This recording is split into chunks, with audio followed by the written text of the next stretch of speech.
Esse é o Man in the Arena, um vídeo podcast sobre empreendedorismo e cultura digital. Eu sou o Miguel Cavalcante. E eu sou o Léo Cuba, esse é o episódio 009 e depois de um pequeno intervalo e desencontro de agendas comuns, né, que a gente estava até brincando que sempre que eu anuncio a gravação de um episódio novo, fura o convidado, ou dá um compromisso, acontece alguma coisa. Hoje a gente está com um episódio muito bacana com o Eric Santos, nosso convidado. Que não furou nenhuma vez. Não furou de primeira. E o Eric é um dos pioneiros e um dos maiores especialistas em mobile marketing no Brasil, cofundador da Praesto Convergence, uma agência de mobile marketing. Ele não gosta de falar isso, né, mas a gente fala por ele, né? Um dos maiores especialistas em metodologia de Lean Startup no Brasil. Então ele vai falar um pouco sobre isso para vocês. E, Bom, obrigado pelo convite, né? É um prazer. Eu acho que primeiro agradecer também a iniciativa, porque eu acho que o ecossistema de startups e empreendedorismo aqui estava precisando de algo do tipo. E espero que consiga contribuir aí, porque os outros 8 foram muito bons, né? Pra gente começar aí, a gente podia, né, quem que é o Eric? Conta um pouco da sua história para quem não te conhece aí de uma forma Twitch style. Bem resumidamente, então eu tenho formação em engenharia, né, fiz engenharia na Federal de Florianópolis, Santa Catarina. Trabalhei em institutos de P&D, em startups, antes de começar a minha primeira startup, que foi a Praesto. Nesse meio tempo, eu tenho trabalhado também como advisor de algumas outras startups de web, principalmente. E agora estou lançando minha segunda empresa, que é a System Market, que é uma startup de sistema web para ajudar pequenas e médias empresas a fazer marketing online. Legal. Então esse é o background. E dentro desse contexto também tenho trabalhado com esse tema de Lean Startup aqui há cerca de 1 ano e meio, mais ou menos. E muito do conteúdo está no Manual da Startup, Manual que é o da seu Startup. blog, né? Isso. Acho que o pessoal tem que visitar e dar uma olhada. Tem o blog do System Marketing, que tem bastante coisa já sobre marketing online. E tem o Manual da Startup. Faz o que prega, né? É muito ligado a muito conteúdo educativo, né? E legal. Mas até queria fazer um comentário aqui que eu fiquei sabendo na semana passada, que o pai do inbound marketing não é nenhum americano, é o Monteiro Lobato. Um amigo nosso está lendo o livro dele, falando que antes dele lançar um livro, ele falava para o autor do livro: a gente precisa escrever artigos para o Estadão, porque aí o pessoal precisa conhecer a gente, para quando a gente lançar o livro, o pessoal já conhecer o nosso nome, já gostar e tal, e a gente vai vender muito mais o livro. Isso em 1900 e bolinha, né? Então, o negócio, eu sou um grande fã de Monteiro Lobato, e aprendi a gostar de ler lendo Monteiro Lobato quando pequeno, né? E achei muito boa esse negócio quando o cara falou. Nossa, falei, cara, é o avô do inbound marketing. E tá todo mundo falando, o nosso amigo Edu Carvalho também estava falando. Foi ele que falou isso. Foi ele, né? Foi ele. E Eric, assim, o que significa uma metodologia de Lean Startup para quem não conhece? Acho que pouca gente conhece. Né? E quem conhece, pouco conhece sobre a aplicação prática, né? Primeiro, assim, muita gente às vezes confunde Lean com barato, né? Esse é o primeiro ponto que é bom esclarecer, porque obviamente tem a hora de ser enxuto e tal, mas não é sobre isso que se trata Lean Startup. A questão maior é que a grande maioria das empresas de tecnologia, das startups de tecnologia, elas morrem, né? E geralmente elas não morrem por questões de não se conseguir fazer o produto, porque ainda mais hoje na web as coisas são relativamente fáceis de serem feitas, tecnologicamente falando. As startups morrem por não encontrar mercado para os produtos. Então a Lean Startup é um processo, uma série de metodologias e práticas para ajudar a startup a encontrar, dentro de um menor desperdício possível, aí vem a parte do Lean, maior rapidez ou maior chance de sobrevivência, encontrar uma combinação entre produto e mercado que tem uma demanda para aquilo. Então esse é o conceito principal. E isso encaixa uma série de ações e metodologias. Exatamente. Né? Eu acho que o grande diferencial assim, de Lean Startup ou Customer Development, que é uma parte de Lean Startup, é o seguinte: o pessoal diz aí que 20 anos atrás ninguém falava nada sobre startups em geral, não tinha conhecimento, então quem tinha que empreender estava perdido, né? Hoje é o contrário. Hoje tem um excesso de informação. Você encontra 1 milhão de blogs com 1 milhão de opiniões diferentes, muitas vezes conflitantes. E uma definição que eu vi que eu concordo muito é que essa ideia de Lean Startup, Customer Development, é tipo um modelo, um framework para você ter referência na hora que você ouve essas opiniões conflitantes, você saber como encaixar e como entender qual é o momento da sua startup em cada momento. Para ter um método para testar ou para validar alguma coisa. Exatamente. E eu acho que essa grande sacada de entender que a startup tem algumas fases muito bem definidas. E tem a fase, por exemplo, você vai ter, me supondo aqui, uma que está na fase de aumentar a exposição e de aumentar, assim, criar demanda e tal. Você tem um monte de dicas, você tem um monte de gente que fala sobre isso. Inbound marketing é uma tática que funciona muito bem, mas, por exemplo, talvez no começo não é a melhor hora para fazer uma exposição dessa, enquanto você ainda não achou um modelo que seja escalável. Então essa ideia de entender os passos diferentes, obviamente não é nada muito rígido, porque startup é um negócio meio caótico. Muito dinâmico. Mas entender que tem passos e tem grandes milestones a serem alcançadas, acho que essa é a maior contribuição desse framework Lean Startup.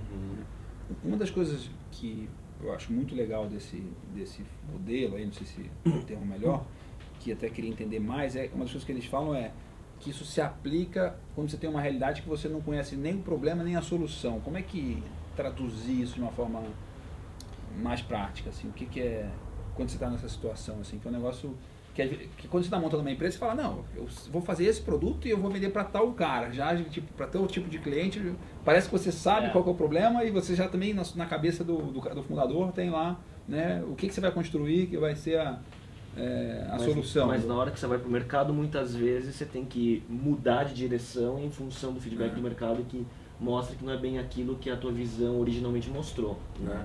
E acho que aí entra numa das primeiras fases da metodologia de Lean Startup, que é o MVP, né? O mínimo produto viável, não é isso? Isso. Eu acho que vem de entender que o ambiente todo ele é dinâmico, né? Então, por exemplo, quando você vai construir um prédio, você sabe que não vai mudar grosseiramente o ambiente à volta. Então, você pode planejar ele do começo ao fim e construir tintim por tintim de acordo com o plano. Essa questão do problema não ser conhecido é uma das coisas que quem trabalha com software sabe que hoje já está um pouco mais, vamos dizer assim, consensual de que você tem que ter desenvolvimento ágil, né? Então as grandes empresas elas adotam metodologias ágeis. Só que uma grande empresa, dentro de uma grande empresa, o problema geralmente é conhecido também. A solução ainda não é, então por isso que é ágil. Mas o problema é conhecido. Você fala assim, eu preciso de um RP melhor, eu preciso aqui de um sistema contábil melhor, tal. Então, tem uma pessoa que faz o papel do... enfim, cada metodologia chama de uma maneira diferente, mas, sei lá, o dono do produto, ou o dono, enfim, o cara que dita o roadmap do negócio. O patrocinador, né? E no caso de uma startup, você não tem esse cara ainda. Esse cara é o cliente, só que você não tem ideia do que ele quer de fato. Porque você tem uma ideia, uma visão para o produto, uma visão de um problema dele, só que muitas vezes você vai para o mercado e essa visão não se concretiza. E às vezes não é nem só o problema problema específico do cliente, mas é canal de aquisição desse cara, mensagem, como é que se posiciona para ele, modelo de negócio, enfim. Então, uma série de coisas que fazem parte do desenho maior do modelo de negócio, que são, enquanto você está no primeiro passo, é tudo premissa. É tudo, para dizer a palavra correta aí, no português correto, é chute. Você tem uma série de chutes.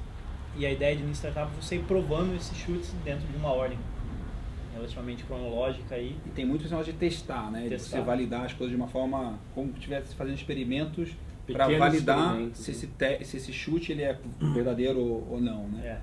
E aí vem o conceito do MVP, porque o MVP não necessariamente é o produto em si, e nem precisa ser um conjunto de features ainda rústico. Ele pode ser, por exemplo, um PPT, você vai apresentar para o cliente para saber se ele tem realmente aquele problema ou se, enfim, se aquela solução na cabeça do cliente atende.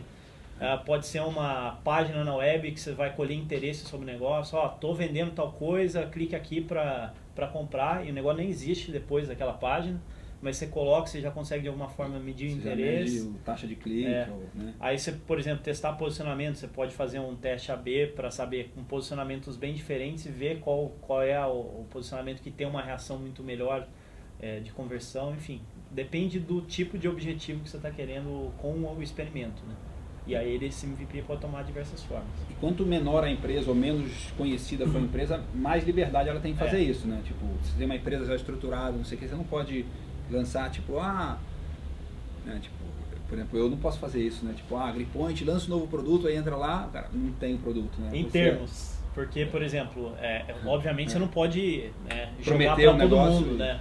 Mas você pode, dentro desse teste, você pode escolher um universo pequeno e fazer esse teste. O SlideShare fez isso recentemente. Eles mudaram o modelo de negócio deles, e o SlideShare já é uma empresa grande, consolidada. E eles mudaram o modelo de negócio, eles pegaram um recorte da audiência deles diária e fizeram uma exposição desse novo modelo de negócio deles para só esse recorte. Então, sei lá, não sei os números aqui, mas foi 2% da audiência. E eles foram iterando com esse recorte, e aí depois eles foram fazendo o rollout para toda a audiência. Então hoje já está o Twitter faz isso também. O Twitter faz isso aquele também. Business, aquele Facebook SlideShare Business foi baseado também, nisso? Baseado nisso também. Então, tem um legal. case muito interessante do SlideShare em cima disso. Então, é claro, uma empresa maior tem que tomar mais cuidado com esses experimentos, com promessa que às vezes podem não vingar em nada, mas dentro de um certo limite também dá para fazer uma série de testes. Porque isso aí eu me lembro de perguntar via Twitter, né, das vantagens do Twitter, você pode perguntar quase qualquer coisa para qualquer um, perguntar para o Eric Ries, né, que é um dos caras dos Estados Unidos maiores especialistas em startup, perguntei para ele, bom, mas como é que a Apple faz, né? Aí ele me respondeu falando, tem um link aqui de um post que eu escrevi sobre isso, e aí ele falava justamente isso, que tem pesada experimentação, só que in-house, né? Tipo, os caras tentam, tipo, quando iam lançar a Apple Store, eles tinham, tipo, uma loja dentro do galpão lá para eles simularem como o cara ia entrar. É que é fácil eles gerar essa massa crítica dentro porque é muito grande, né? Não, e ele não pode testar no ambiente público, porque o cara fala, bom, tem um, né? É possível ter um protótipo Apple rodando no mercado, o cara não tolera isso. Então, é um negócio interessante isso. Esse negócio é uma das coisas que eu acho que eu mais gostaria de implementar na minha empresa, é isso aí, de como, né, colocar para rodar nesse sistema. Acho que a taxa de erro fica muito menor, né? É um negócio que você comete erros menores e mais rápido, corrige mais rápido. E eu tenho muito essa tendência, acho que todo mundo que é dono de um negócio ou sócio de um negócio, tipo, você acredita muito em você, né? Então você acha que a sua ideia é a ideia, né? E, tipo, às vezes é quase aquilo, mas é o pedacinho que falta, né? Ferra tudo, né? Então Esse ajuda a criar também uma cultura dentro da empresa baseada em fato e não em opiniões. E geralmente, até essa questão aí do empreendedor, eu sou muito centralizador nas minhas startups também. Você vai assim, eu acho que é assim, tem que ser assim e tal. Mas a partir do momento que você está fazendo experimento, está colhendo dados para provar se tal coisa é melhor ou outra, né? Não, chega uma hora que não tem como opinião prevalecer contra dados um argumento, né? Agora, se você pra gente resumir, né? Se você for falar dos principais milestones, um resumo muito rápido para o nosso público ter uma ideia de ponta a ponta, do início ao fim da metodologia do Startup, como que você falaria? Eu acho que tem a primeira grande etapa é encontrar uma combinação de problema e solução, né? Então, entender que um determinado público muito bem definido tem um problema muito bem definido e que aquela solução que está propondo fazer vai atender aquele problema ou de uma forma inédita ou melhor ou mais barata do que a situação geral do mercado. E a partir desse momento você vai tentar chegar numa combinação produto-mercado, que é fazer com que de fato aquele produto que você criou gere valor. Então, por exemplo, um sistema web, você pode ter uma definição teórica de que tal coisa resolveria o problema do cara, mas será que ele vai entrar no site, ele vai conseguir se achar ali dentro, ele vai conseguir usar, ele vai ter retenção, ele vai voltar, ele vai recomendar quando for uma coisa que precisa de viralidade e tal. E aí, ainda dentro dessa combinação produto e mercado, se você consegue chegar a canais de aquisição que sejam viáveis em termos de negócio, né? É mais barato você adquirir um cliente do que o que ele vai te gerar de receita, de lucro. Exatamente. A partir desse momento, você tem o que aí o pessoal que trabalha com startup chama de Product Market Fit, que é a palavra mágica do negócio, que divide a vida da startup. Até esse ponto, a startup tem que focar obsessivamente em achar esse Product Market Fit.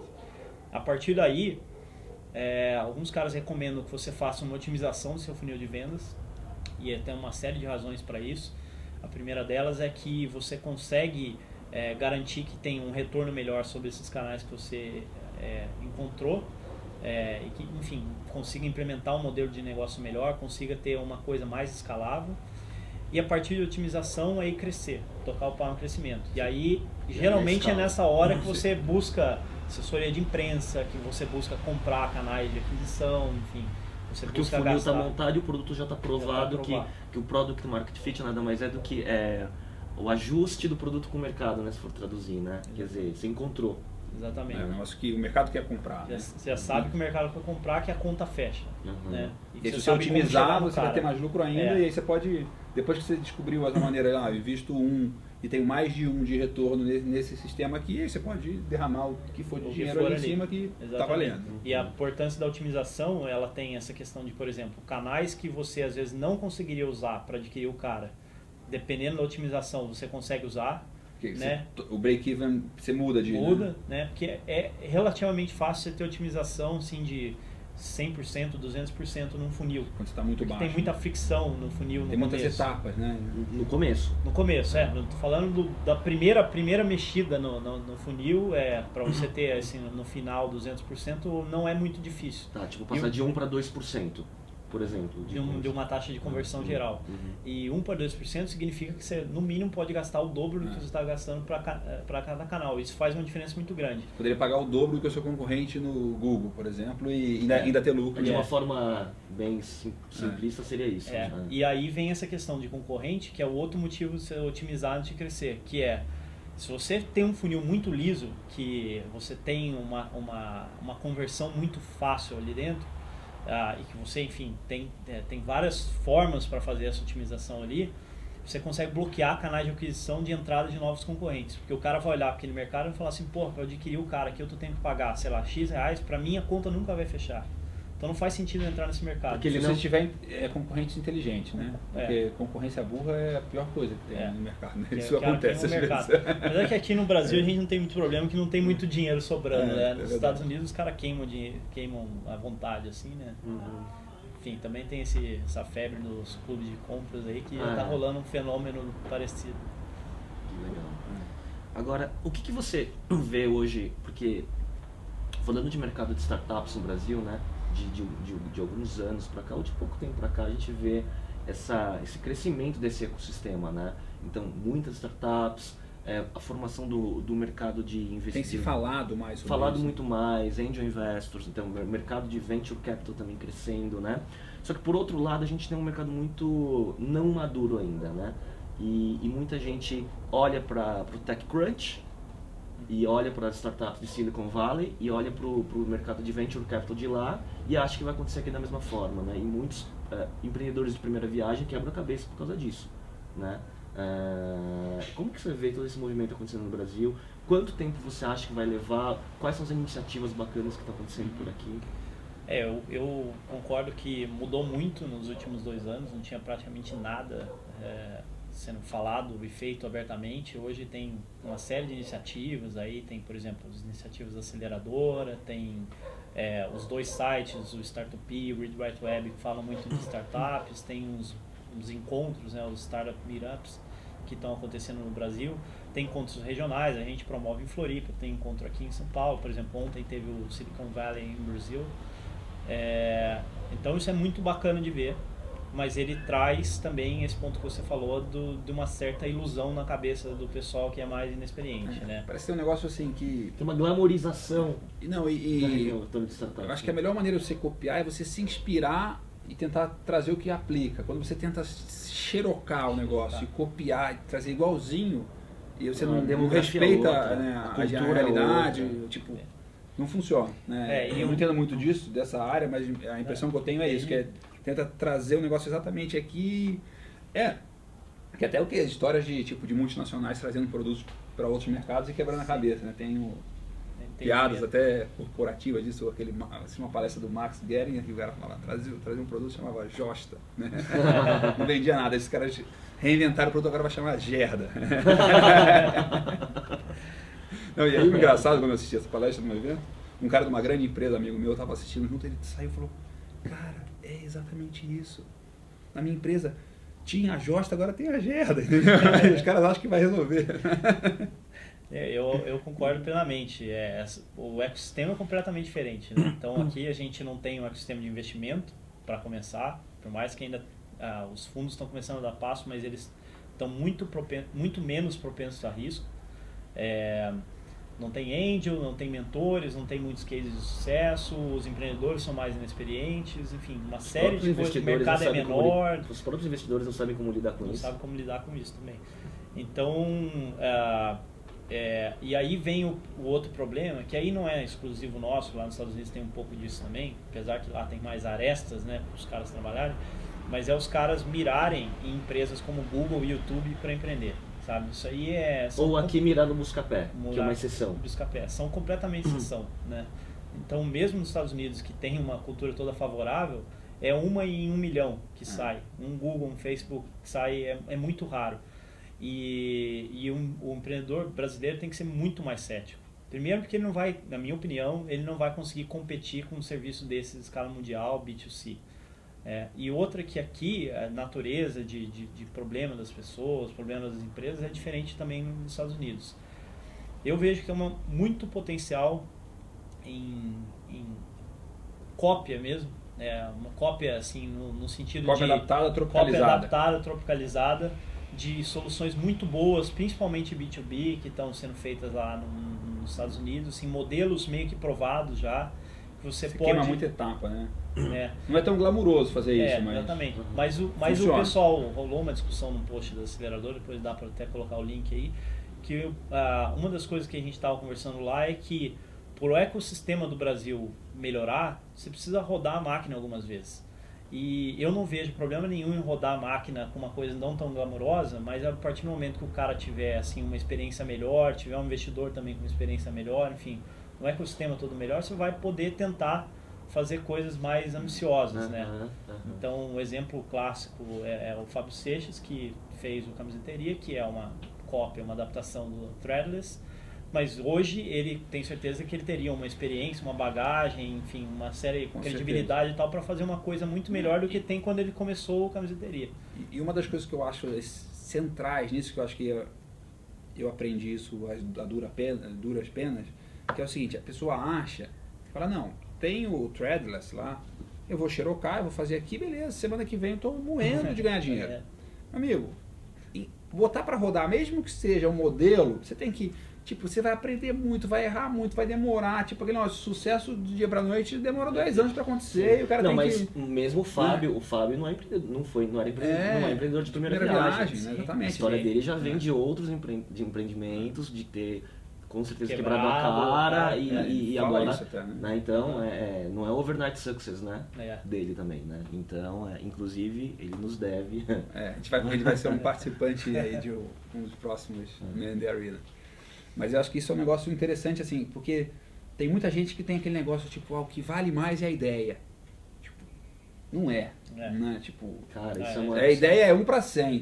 Fazer o dia a dia e construir um negócio em 5 anos, em 2 anos, em 10 anos. E não importa se é desenvolver um produto, né, ou criar uma empresa de serviço, no meu caso, por exemplo, né, uma agência de comunicação digital. A ideia, ótimo, inspiradora, né, então, mas é a execução. É o dia a dia, suar por anos muitas vezes, né? Tem uma questão que a gente estava conversando em off aqui antes, que eu acho que é muito importante também disso, é entender a fase de vida do empreendedor.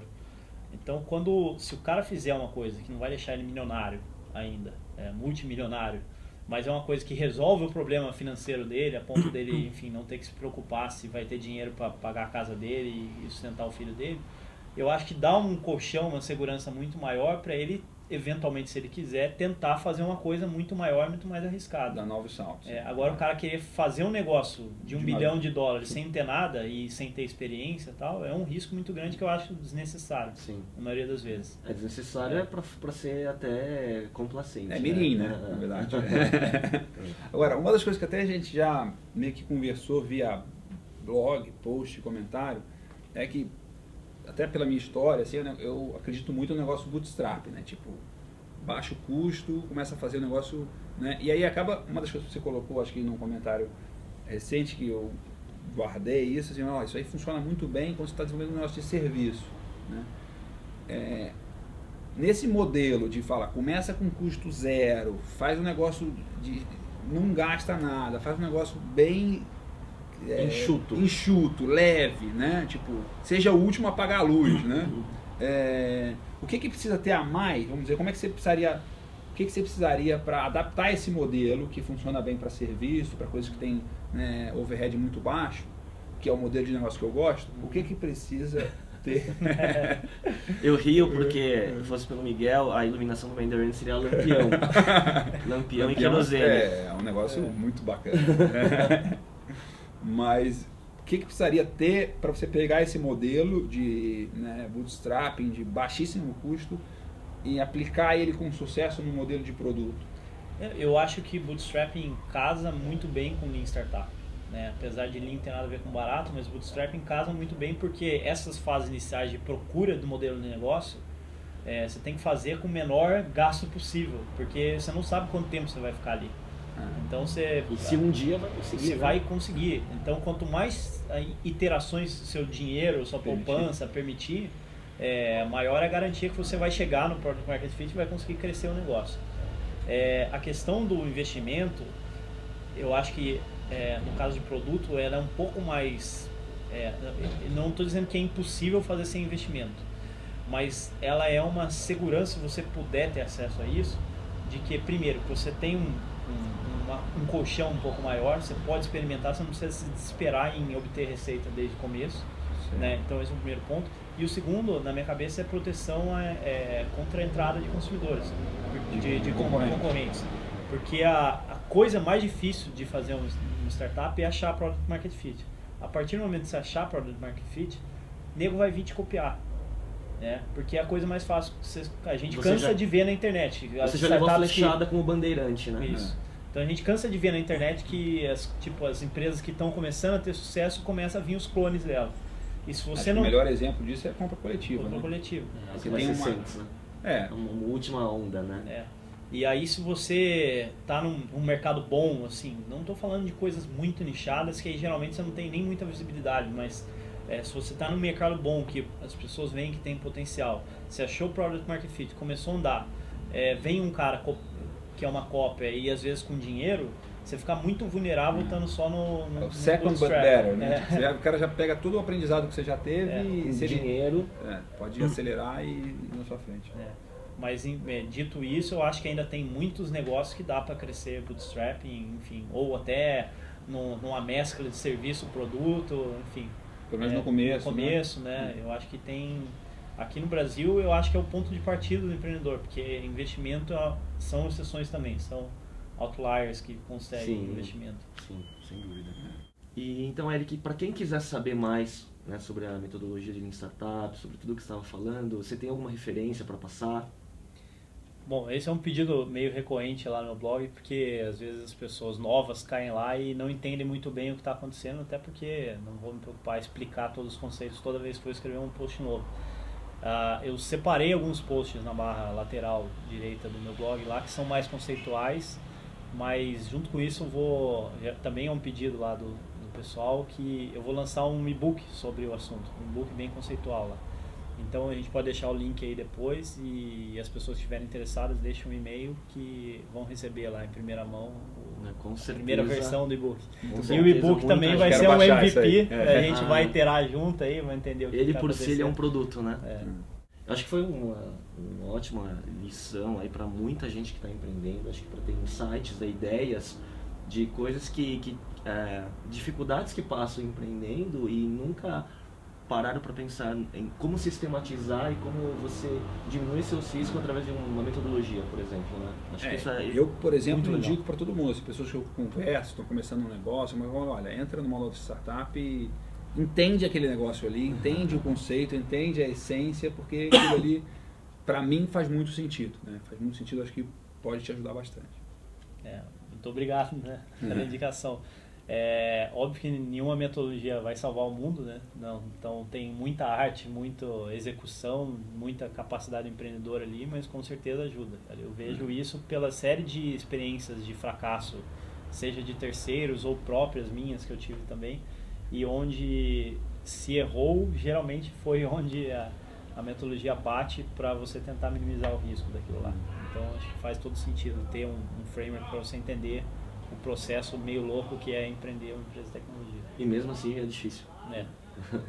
Eu acho que tem uma pergunta que eu gosto de fazer para tudo, para livro, para material, para post, para método, que foi assim, o que eu posso aplicar daquilo específico para o meu negócio? Acho que para a minha realidade, para a minha situação. Quando você entra em qualquer coisa nova com essa cabeça, por mais que tenha 90% que não serve, você fala, bom, você consegue tirar alguma coisa e aplicar de uma forma. Você não aplica 100%. Né? Não dá. Esse é o Man in the Arena, um vídeo podcast sobre empreendedorismo e cultura digital. Esse foi o episódio 009 com o nosso amigo Eric Santos, especialista em mobile marketing, marketing online e também Lean Startup. E correlatos. E eu sou o Miguel Cavalcante. Eu sou o Léo Cuba. Obrigado por acompanhar. Acompanhe nossa página no Facebook. Obrigado. Que a gente vai mostrar as novidades por lá. Obrigado. Tchau, tchau.